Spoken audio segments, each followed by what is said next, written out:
Thank you for joining the community session for the UK, which is Learn How to Use the newest platform features. So just in terms of this session, we're going to be focusing on some of the latest product releases. So this includes the content builder, the new representativeness dashboard, the visitor dashboard, all of the options to customize your platform and make navigation more flexible.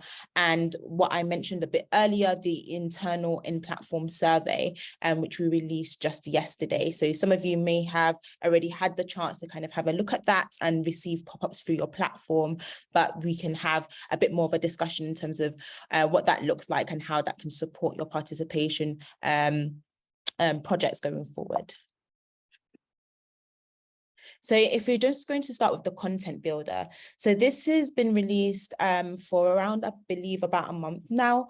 And so this feature, what it allows you to do is to further customize your projects, embed additional tools and better organize projects information. So as you'll be aware, there's a standard I would say kind of format and structure to some of the standard participation projects that you'll have on your platform. So this includes the banner at the top, you'll have the project description in the middle, and then you have your phase activities at the bottom.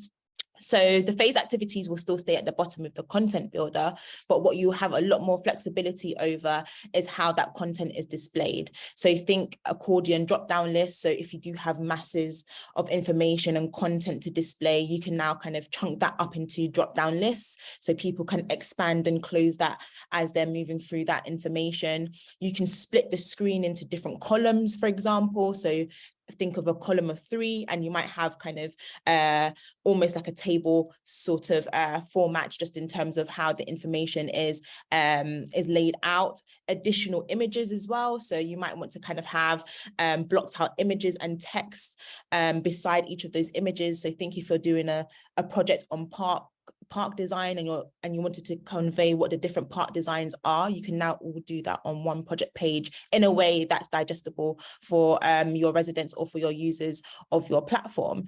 So just in terms of using the content builder itself, like as I mentioned, more flexibility in how you can organize your project content. You can create some unique layouts for your individual projects as well. And particularly if you wanted to have a specific layout for certain types of projects, you could look to kind of map that out just in terms of what that would look like. You can embed additional video tools. Think of things such as Conveyo, which is a PDF display and input collection tool. Eventbrite. So if you do have linked events and have already been using Eventbrite to kind of collect attendees and signups, you could also embed that into your project description. Think of Power BI, so data dashboards, Google Maps, and more. I have linked in some of the resources that would support for each of these features that you will see across the duration of this session. So you'll be able to access these, and I'll send these around in an email. You can also use this content builder to make the engagement process more interactive and immersive. So develop a bit more of a bespoke user journey. So think about moving people through the different elements of your project, particularly if you do have a wider project that has multiple standalone projects. You could use this content builder to, for example, display buttons that then move people into the next project and the next phase in a way that's still a seamless user journey. So what we're going to do now is you'll find that I will flip back and forth between the presentation and platform as well, just so that we can have a bit of a demo just in terms of what this will look like for you all.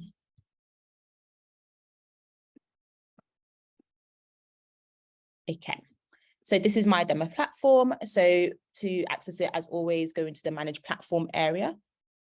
You will then want to go to your projects. You can see here there's a list of projects already. So we'll just use this draft one. So everyone, I would hope, has already set up a project. So once your project has been set up, you will find that you'll have these tabs just at the top here that you can see outlined.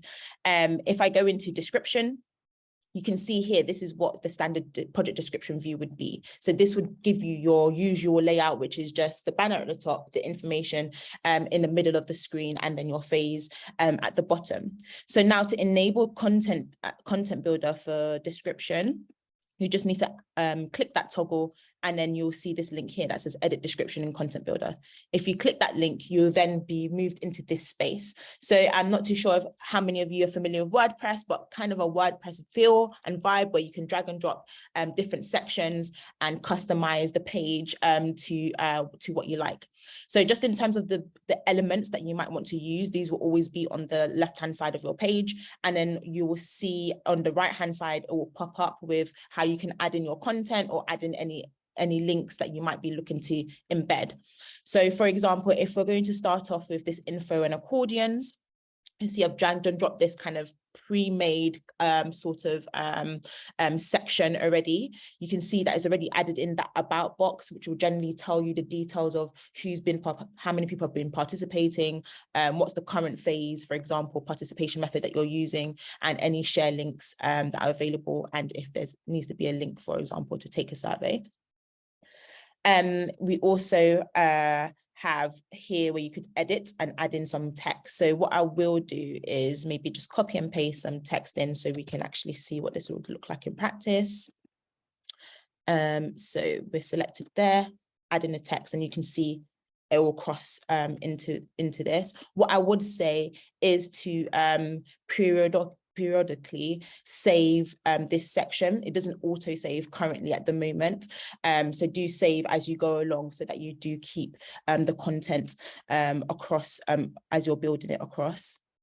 I did mention the accordion drop down. So essentially what this allows you to do is to add in a title, and then you can expand it out.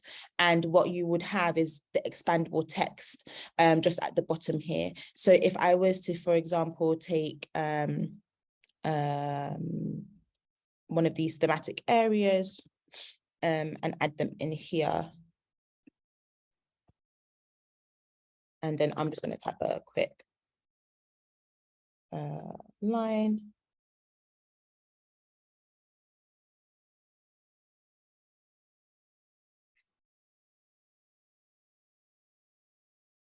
So essentially, what this will allow you to do is to add in as much content or as little content as you'd like for your project description.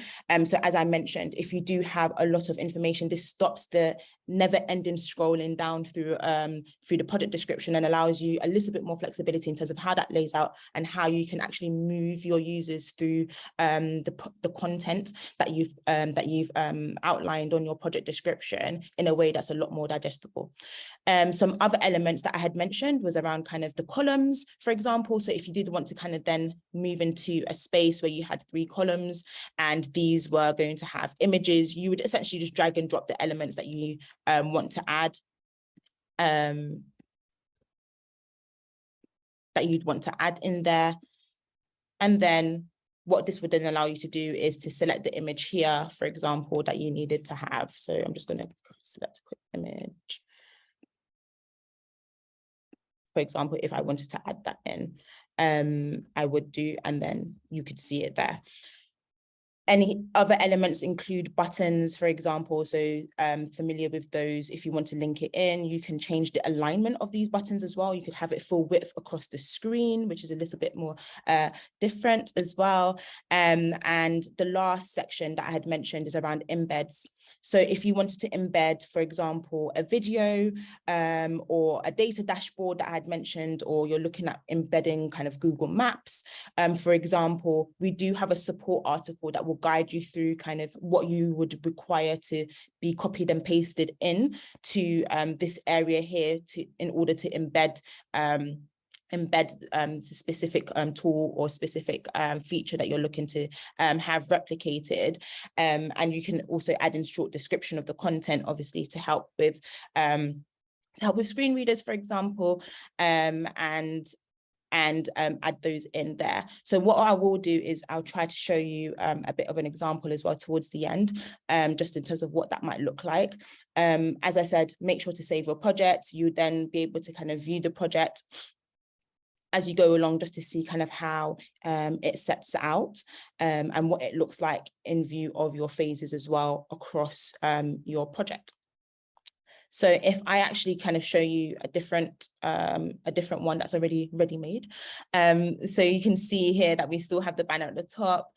We have a bit more of an introductory kind of section just in terms of the information here. We've used the accordion drop-down list here. So think of maybe projects as well that you might have a working group attached to, if you want to kind of have that seamless connection between the offline activities and online activities, something like making sure that there's updates just in terms of what was discussed or agreed at those working group meetings. Really useful feature to use for that in terms of the accordion drop-down list.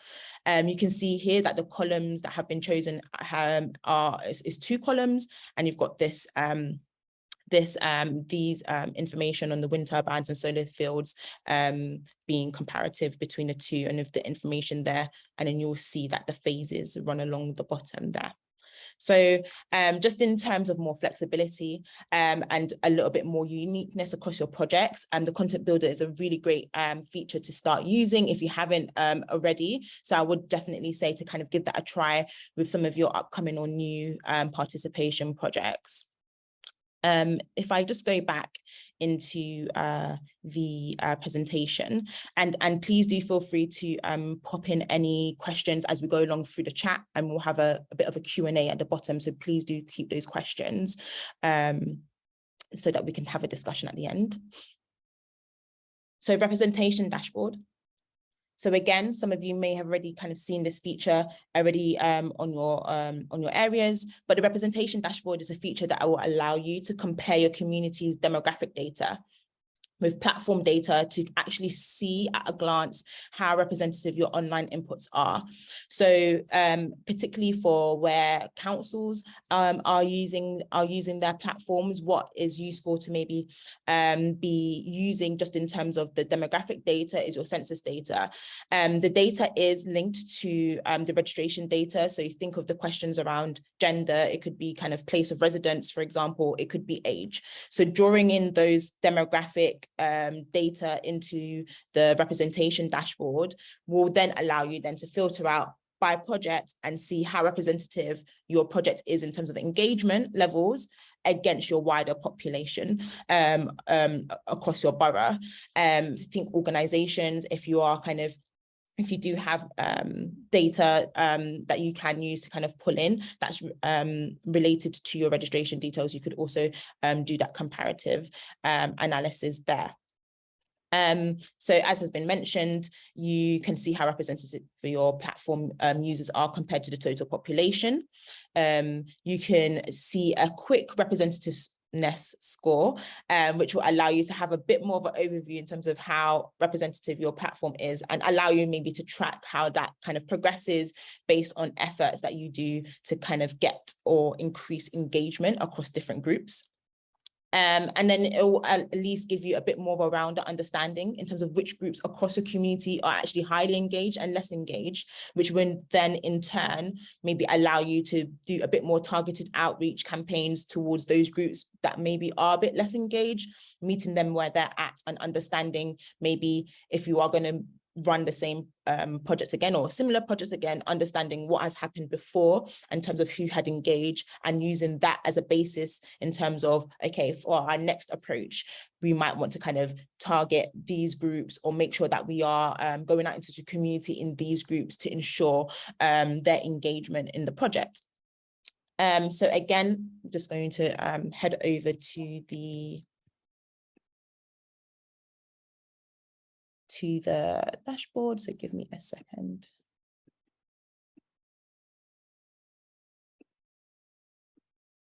So here you will see that we have the dashboard, and you will see at the top here, we now have overview, visitors, users, and representation. And I know for some of you, visitors might be a new one, and we will go through that shortly. So representation. So upon first actually accessing this platform, you won't have any data shown. It will ask you to add in your base data. So here, you will come across a screen like this. As I mentioned, this is fields that are enabled across your registration, and they'll appear here. What you can then do is start to add in the total numbers based on the questions that you've selected for your registration. So it could be male, female. You might even have other options just in terms of gender as well. You just add in those numbers there. It will auto calculate what the percentages are across that as well. Again, the same for age groups. You can edit the age groups as well, just based on what you've actually set across your registration fields. And then place of residence is the last one, which is set across this platform. As you can see here, we've just added in some numbers and you can see the percentages there. Once you've added those in, you would click save, and then you will then be able to kind of see what the representation is based for different projects. So for example, if I was to select,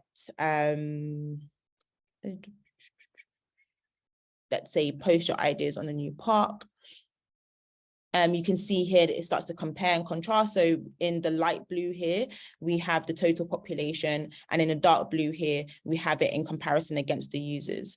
So if you hover over, you can see the numbers just in terms of what the total population is, and in comparison to the users itself.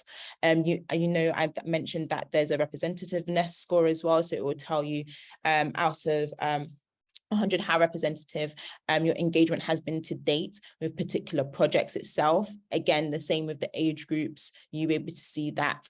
And in place of residence, I think another point that's useful to kind of actually point out is that where you might have mandatory questions, obviously you will definitely have that data filled in for your users, but where there may be optional, you kind of always guarantee that your users have definitely filled that out. So it's a bit subjective in that sense. So do also think about some of the optional questions that you do have across those areas, and how that might affect, I guess, the information that you are seeing across the representation dashboard. But definitely very, very useful tool to use when you are looking to kind of compare and contrast, just in terms of tracking how your engagement is going in view of your wider population, or in view of wider numbers across your organization, depending on how you do use your platform.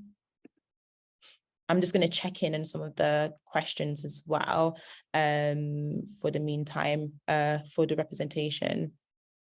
Is the representation score aggregated across all projects, as the demo score of 26 didn't seem to reflect the chart that you showed? So let me come back on that one, because I do know that I do have a colleague that will be able to kind of further explain just in terms of how the representation score is actually calculated. So we'll come back to that one at the end. And Steve and Adam, I have seen your questions around the content builder, so we'll come back to that at the end as well. So hopefully, in terms of the community representation dashboard, something that you think that you could maybe trial out across your organizations. And of course, if you do have any questions, once you do start to kind of use that through, I'm always here as a source of support to kind of get those answers for you. So the next area that we'll be moving into is the visitor dashboard. And you will have seen me kind of go over it just very, very briefly when we were across the dashboard itself. So what the visitor dashboard will provide you with is a bit more of an overview in terms of the visitors to the platform. So not the users. So the users would be the registered people using the platform, but visitors, so people that are actually coming to the platform itself. So with this dashboard, you'd be able to better analyze your current performance of your engagement platform, and to draw some more insights just to engage with your community better. So in terms of why use the visitor dashboard, again, gives you some of the relevant data on your platform visitors, what are the traffic sources, how many will be converted into registered users, for example, as well. And also the dashboard gives you a little bit more detailed metrics on your duration, page views, conversion rate, bounce rate. So some of those metrics that we definitely do discuss through strategy discussions that we do have, you will now have that embedded within the platform itself. And so before we actually go into look at the visitor dashboard, I also wanted to kind of mention as well that we do have some more added data points to the existing dashboards, and there will be some that will be released over time. So you will see these kind of new data areas appear on your dashboards across the next couple of months. So for example, the input status is one that has already been released. So you might have already seen that on your first overview dashboard, and I will show you that very briefly as well. So it just provides you a bit more of an overview in terms of how many citizen inputs have had feedback. The three that are currently in development are the communication status, so the overview of all the invitations and emails that are sent through the platform.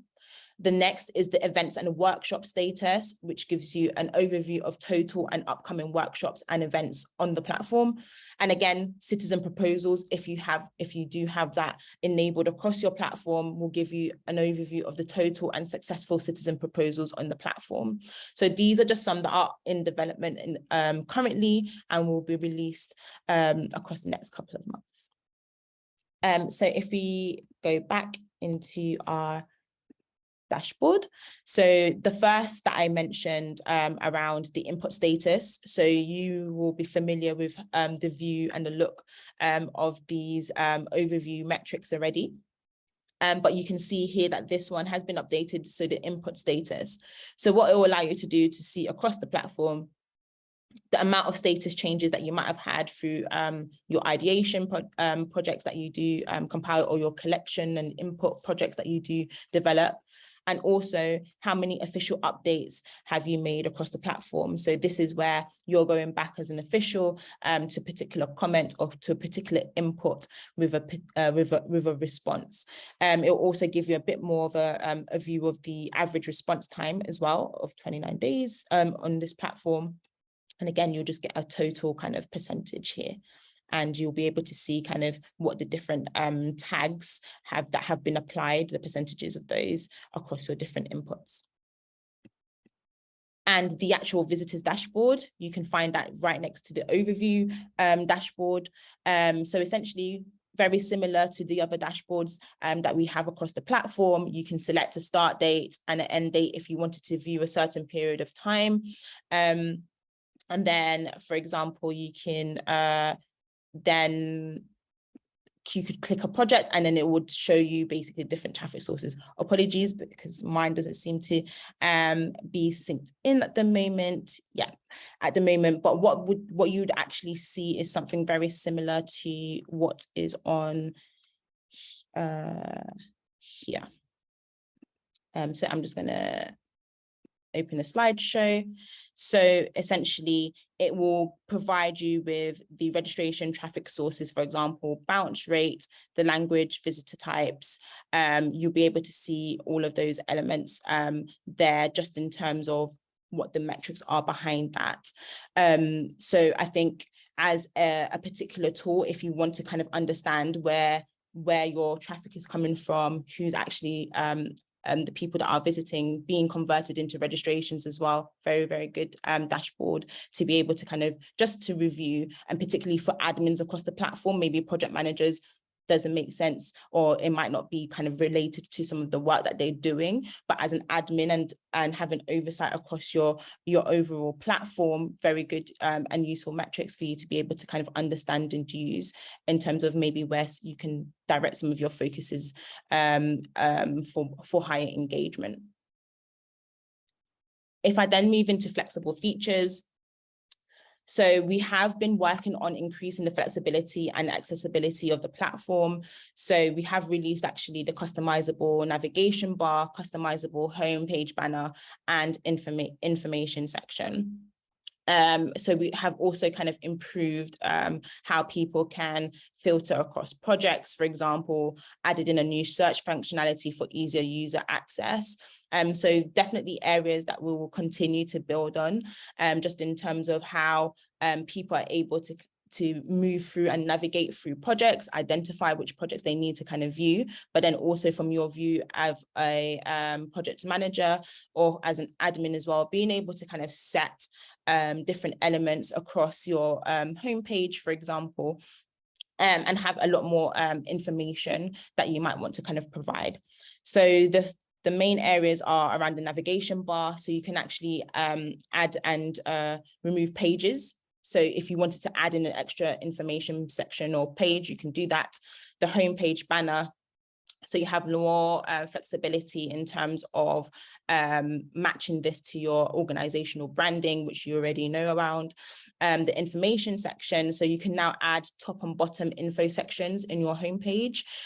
So allow you to be a little bit more custom, a little bit more personalized, add a little bit more information, as well, introducing your platform. Project filtering, which many of you as well that have been using your platform will be aware of already. So you can filter projects by specific tags. So that's be around geographic area tags or tags that you've applied across your projects, just in terms of thematic areas.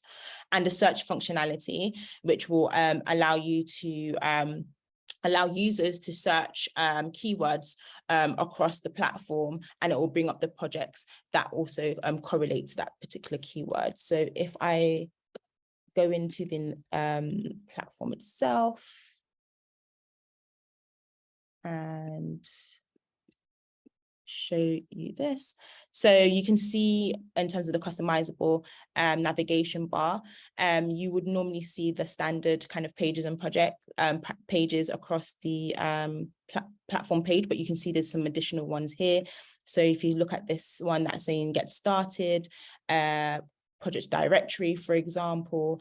So it really does depend in terms of how that suits the need of your actual platform, if any of the additional information might be needed.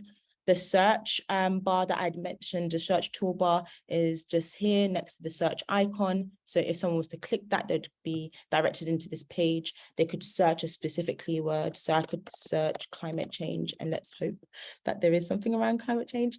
Yes, here we are. So around the climate and nature emergency. So it will very much be linked to those areas there.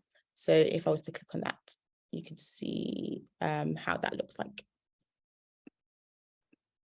And then as well, you can see in terms of filters. So for the filter here, it would be by area. So if there was a particular, if I was from Forest Gate, I could click Forest Gate and then see which projects have been tagged to Forest Gate itself. If I go to the home page, just when I was mentioning about the top and bottom info sections. So here you can see the top info section that gives a little bit of a line just in terms of what the participation platform is around, what we'll be doing in terms of the consultation processes, and that can be relevant for you, or you could add even more extra information just in terms of added information that will help your users and your residents engage with the platform a little bit better. And you may already be familiar with some of the information that you could have been putting at the footer of your platform itself, just in terms of a couple of lines, if you wanted to kind of make that a bit more well-rounded. So great features that are across the platform to enable you to have a little bit more customizability, and we'll be continuing to build on these as well, as we do with a lot of our features, and based on obviously kind of client and customer feedback as well, in terms of what would actually be helpful in making sure that your participation projects and your consultations are obviously building on making them more inclusive, but also making sure that it actually leads to the engagement that you're looking for. And I'm just switching back to the last, which is the internal survey. I'm conscious that we do have 15 minutes. So I'm going to make sure that you can get a bit more of a full look of the internal survey before we move into some of the questions at the end, and I'll run through some information about some of the future projects, future features as well. So in line with some of the feedback that we have received from customers and clients, we have finally launched an in-platform survey. So at the moment, as you're aware, you can use third-party tools like Google Forms, you can use Typeform, Smart Survey, and embed those surveys into your actual platform. The in-platform survey will be an alternative way to allow you to collect and manage inputs and data across your participation projects. So we have developed this tool as a first iteration, so it will allow you to actually collect these inputs and view them within the platform itself. So currently you can create questionnaires with short, long, or numerical answers. You can also have multiple choice, single choice, and linear scales across that. And you'll be able to view real-time results right on the platform and easily export that data as well through spreadsheets if you want to kind of do some external analysis on that. So just to say again, this is the first kind of iteration of the feature. There are kind of areas that we know that would like to be add-ons for some of the future iterations. So if you do decide to use it and you feel like, okay, this is missing, as always, do feel free to feedback to me. There are some areas that we know that we'll be liking to kind of pick up and make sure that we have in view. So for example, things like logic jumps. So something that we know that is not currently available on the platform as yet, but is in mind for us to kind of look to include within the in-platform survey. So if I go into actually the platform itself, I'm going to do a quick overview just in terms of how this would look. So if you already have a standard project, go into your timeline, and what you might want to do is add in a phase. So for example, if I had a phase and it was the strategy survey already, I'd go into edit and I'd click in, add in that phase and click save. But what I'm going to show you actually is just how you can find it in terms of your timeline. So if I was to add a phase, and I'm just going to call this survey 2, you can now see that you can create an in-platform survey. So if you want to embed anything such as Google Form, Microsoft Forms, or Smart Survey, do select create an external survey, that will allow you to embed the links that you've created the surveys outside of the platform. For the in-platform survey, you'd need to select create an in-platform survey, and as per usual, use the dates. So add in the dates that the phase will be active for, add in a phase description, and then you'd click save. And as always, you'd then find that there's an extra kind of tab that is now available, which would be survey. So you could see here that you have 3 areas where you could view the survey results, edit the survey content, or actually view the survey itself. So I have created a survey already just to save on time. But I will kind of show you the elements. So again, it is kind of similar to the content builder. So that kind of drag and drop aspect, but here you just click. So if I wanted to add in a short answer, I could just hover over, you will see the plus sign, and you will have the short answer there that you might want to add in. So the question might be, it could be, actually, let's do a multiple choice so that I'm not actually adding anything extra. Just going to delete that one and then add in a multiple choice. So I'm just going to say, do you agree with the priorities? Answer choices, add in yes, add in no, add in unsure. You can then select for that to be that if you had a question that was, you could have multiple choices across that, you could enable that for people to be able to choose multiple choices across that question. And also if you need this to be a mandatory or required question, do select that at the top, and you can see here, it will then show you that this question has been tagged as required. You can add in a question description, which is optional. So there might be kind of added contextual information that you might want to add to that question to help support people that are taking your survey. And then you will have the question there. Again, please do make sure to click save as you're going along. You can see that there are kind of different questions that you can do. So the linear scale, as I mentioned, the number, multiple choice, and short answer. So I have done a question for each of those areas, so you could actually see what the survey would look like. And this is what it would look like. So you will see that the questions are now added in. So here people would type in their answers.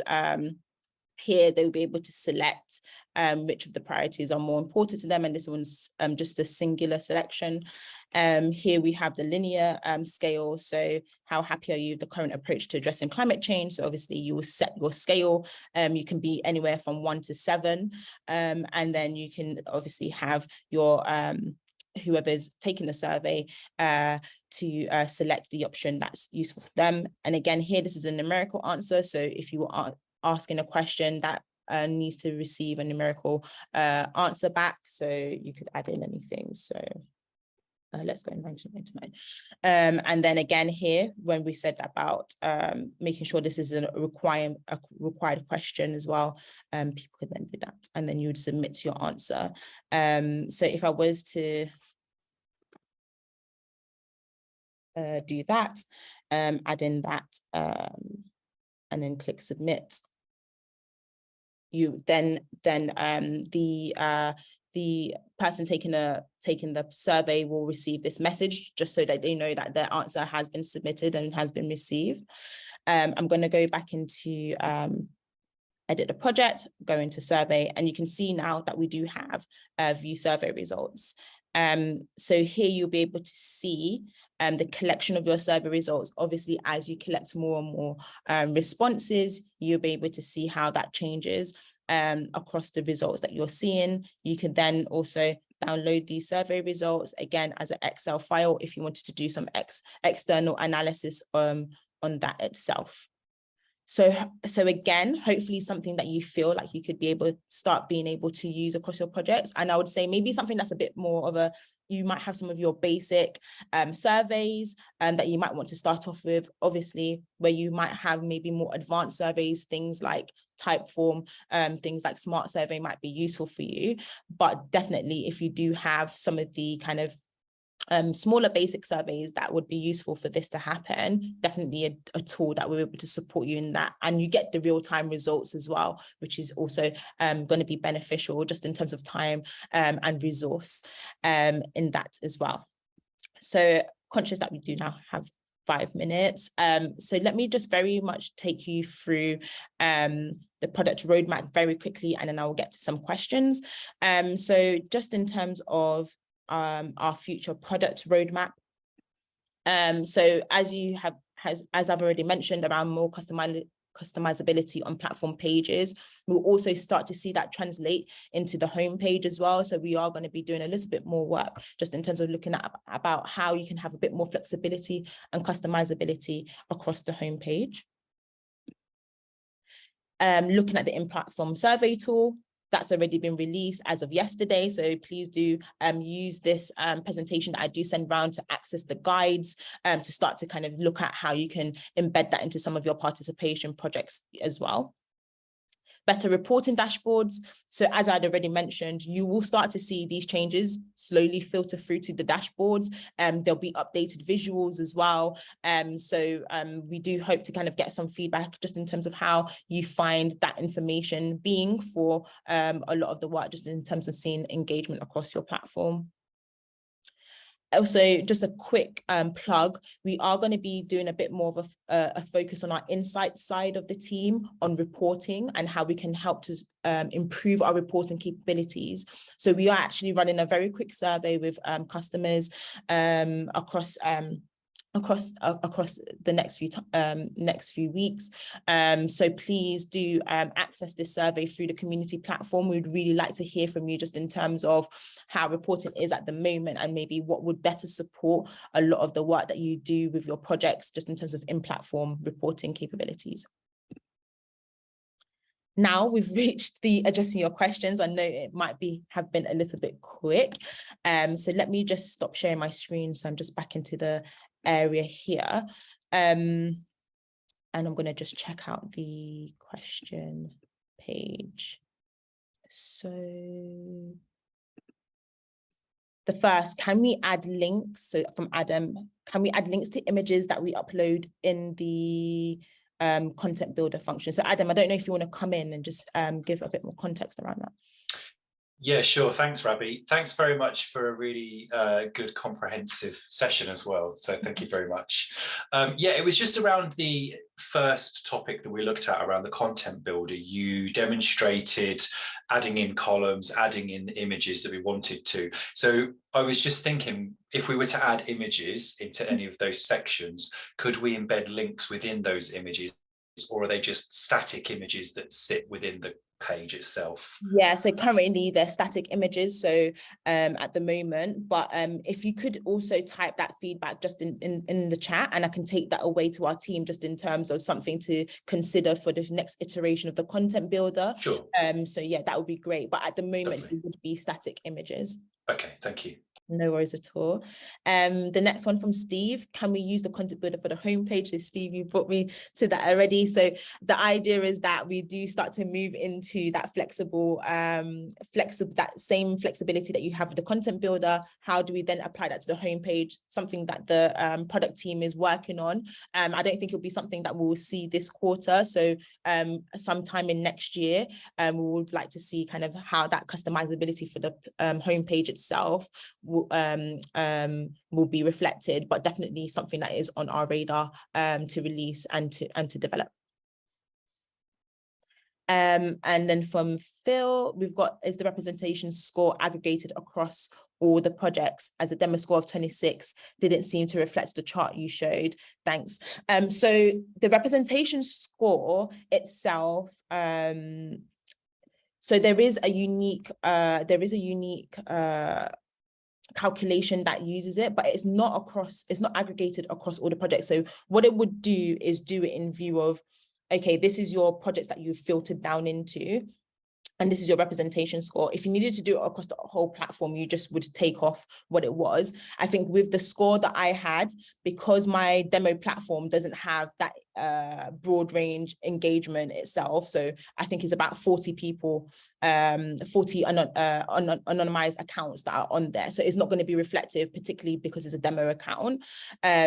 But it is something that I could potentially then show you just in terms of what that would look like across a fully formed account, just in terms of actually kind of real-time participation numbers and how that flexes. So the 26, I understand, is not very much representative, but that's just in view in terms of how the interaction and engagement is across the platform. But what I will also do is post-meeting, I will share with you information just in terms of how the calculation is made. It's in the guidance document as well, just in terms of how the representation score is actually calculated. So hopefully that will be useful just to understand more widely. The next one is from Esther. So what tool is used to gather the visitor dashboard stats, and does this show in the cookie settings? So the tool that we use, Esther, is Matomo for the dashboard statistics, so the visitor dashboard statistics.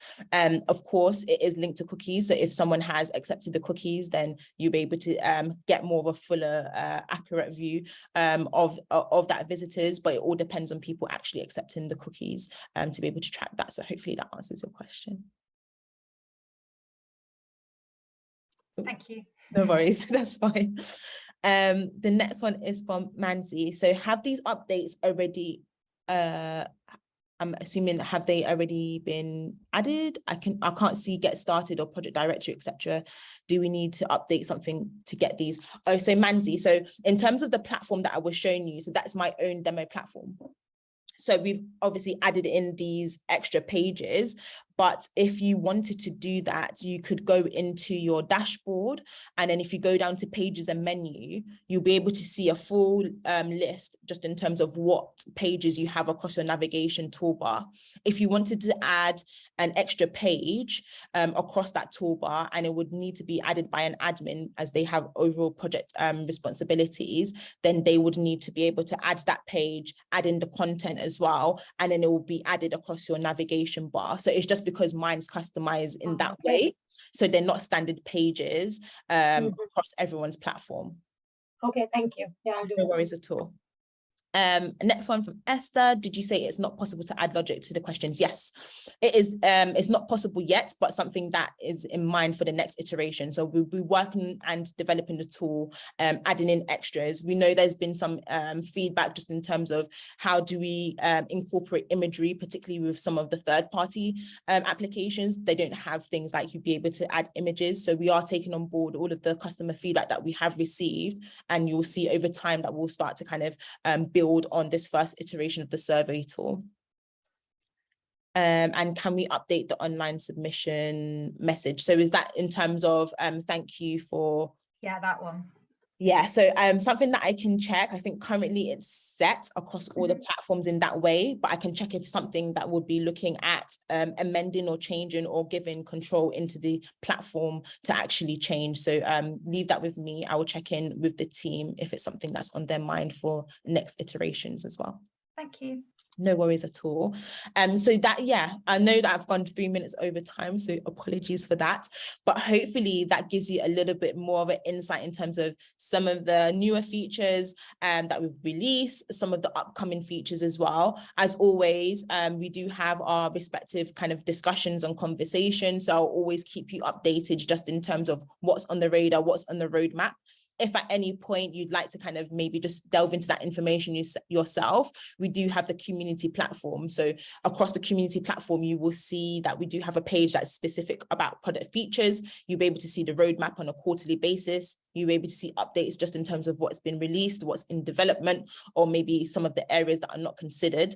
The community platform also allows you to be able to kind of suggest platform feedback, as well as sharing that with me. I would say anything that you do share with me that you think needs to actually be taken up maybe a little bit more quicker, and maybe galvanize some client support as well, and customer support, I would definitely say do look to kind of add those features on our products request page, because you will be able to see whether or not it's something that others across the global community have actually raised, and then gain support to be able to show like this is something that a lot of people are asking for and a lot of customers are asking for as well.